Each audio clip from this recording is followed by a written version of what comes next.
ನಮಸ್ಕಾರ. ಪ್ರಜಾರಾಜ್ಯ ಕನ್ನಡ ನ್ಯೂಸ್ಗೆ ಸ್ವಾಗತ. ನಾನು ರಾಮಗೌಡ ಪಾಟೀಲ್.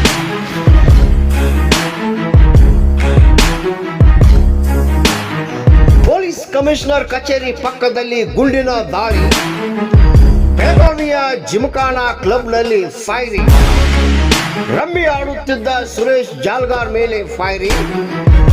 ತಲೆಗೆ ಗನ್ನಿಟ್ಟಾಗ ತಳ್ಳಿ ತಪ್ಪಿಸಿಕೊಂಡಿದ್ದ ಸುರೇಶ್. ರಮ್ಮಿ ಕ್ಲಬ್ನಲ್ಲಿ ಅಟ್ಯಾಕ್ ಮಾಡಿ ದುಷ್ಕರ್ಮಿಗಳು ಫರಾರಿ. ಬೆಳಗಾವಿಯ ರಮ್ಮಿ ಕ್ಲಬ್ನಲ್ಲಿ ಅಟ್ಯಾಕ್, ಫೈರಿಂಗ್. ಹೌದು ವೀಕ್ಷಕರೇ, ಬೆಳಗಾವಿಯ ಪೊಲೀಸ್ ಕಮಿಷನರ್ ಕಚೇರಿ ಪಕ್ಕದಲ್ಲೇ ಫೈರಿಂಗ್. ಬೆಳಗಾವಿ ನಗರದ ಜಿಮ್ಖಾನಾ ಕ್ಲಬ್ನಲ್ಲಿ ಫೈರಿಂಗ್ ಮಾಡಿ ಹತ್ಯೆಗೆ ಯತ್ನ. ರಮ್ಮಿ ಕ್ಲಬ್ನಲ್ಲಿ ಅಟ್ಯಾಕ್ ಮಾಡಿ ದುಷ್ಕರ್ಮಿಗಳಿಂದ ಹತ್ಯೆಗೆ ಯತ್ನ. ಸುರೇಶ್ ಜಾಲ್ಗಾರ್ ಎಂಬಾತನ ತಲೆಗೆ ಗನ್ದಿಂದ ಕುಕ್ಕಿ ಬಳಿಕ ಫೈರಿಂಗ್ ಮಾಡುವ ಮುನ್ನವೇ ತಳ್ಳಿ ತಪ್ಪಿಸಿಕೊಂಡ ಸುರೇಶ್ ಎಸ್ಕೆ. ತಕ್ಷಣ ಫೈರಿಂಗ್ ಮಾಡಿ ಹತ್ಯೆಗೆ ಯತ್ನಿಸಿದ ದುಷ್ಕರ್ಮಿಗಳು. ಸುರೇಶ್ ಫರಾರಿಯಾದ ಬಳಿಕ ಹೊರಬಂದು ಮತ್ತೆ 2 ಸುತ್ತು ಗಾಳಿಯಲ್ಲಿ ಗುಂಡು ಹಾರಿಸಿ ಫರಾರಿ. ರಾಮಗೌಡ ಪಾಟೀಲ್, ಪ್ರಜಾರಾಜ್ಯ ಕನ್ನಡ ನ್ಯೂಸ್, ಬೆಳಗಾವಿ.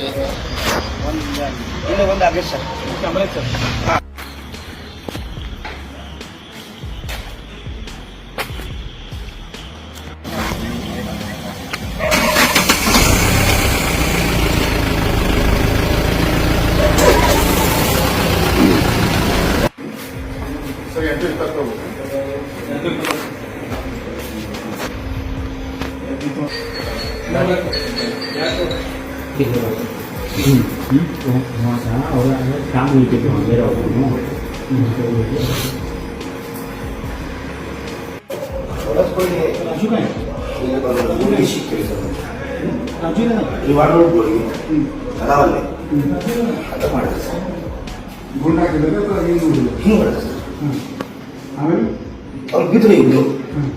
ಮತ್ತೆ ಎಲ್ಲರೂ ಬಂದ ಕೂಡಲೇ ನಾ ಹೋಗ್ತಾ ಸರ್ ಹೇಳಿದೀನಿ ಸರ್ ಕಾಯ್ದಲ್ಲ ಅಂತ ನಾ ಮಾತಾಡ್ಕೊಂಡು ಬಿಟ್ಟೆ. ನೀವು ಅಡ್ಡಿ ಚಾಲ ಮಲ ಇದೆ, ನನ್ಗೆ ಇದು ಮಾಡ್ತೀವಿ. ನನ್ನ ಮೈ ಮೇಲೆ ನಮ್ಮ ಕೈ ಮೇಲೆ ಬಯಕ್ ಕೂಡಲೇ ಕಾಯ್ದಲ್ಲ ಏನಾಗಬೇಕಂತ ಅವ್ನ ಮೈ ಮೇಲೆ ಹೋಗ್ಕೊಳ್ಳಿ ಮ್ಯಾಕ್ ಕೈ ಮಾಡಿದ ಸರ್. 5 ಮಂದಿ ಸರ್, 3 ಮಂದಿ ಒಳಗೆ ಬಂದಿ ಸರ್. ಮತ್ ನನಗೆ ಒಂದು ಹುಡುಗಿ ಬಂದೂಕನ್ನ ಹಚ್ಚಿದ್ರಲ್ಲ ಸರ್. ಸೂರಜ್ ಜಾಲ್ಗಾರ್ ಸರ್. ಅವ ಅದೇ ಗೊತ್ತಾಗ ಸರ್ ಆಡ್ಕೊಂತ ಇದು ರಮ್ಮಿ ಕಲ ಬದವ್ ಸರ್ ಆಡ್ಕೊಂಡು ಕೂತ. ಮತ್ತೆ ಇಲ್ಲಿ ಒಂದು ಹುಡುಗಿ ಬಿದ್ದಿದ್ರ ಅನ್ನ ಹುಡುಗಿ ನಾವು उसका मैं अपने पर घंटे को झगड़ा होता सर. उसका मेरा झगड़ा होता तो इस बार हमारे दोस्त उसको गोली खाई गई थी सर. मेरे पास गोली पे वो रोटी बनती थी सर. वो हमारा फ्रेंड था सर. अरे उसका नाम उसका नाम पता नहीं सर. वो प्रफुल्ल की लड़की लोग वो बोला सर मेरे को प्रफुल्ल के ऊपर ये करता है तो बोला चल बोल के खींच लेके जाओ सर. मोबाइल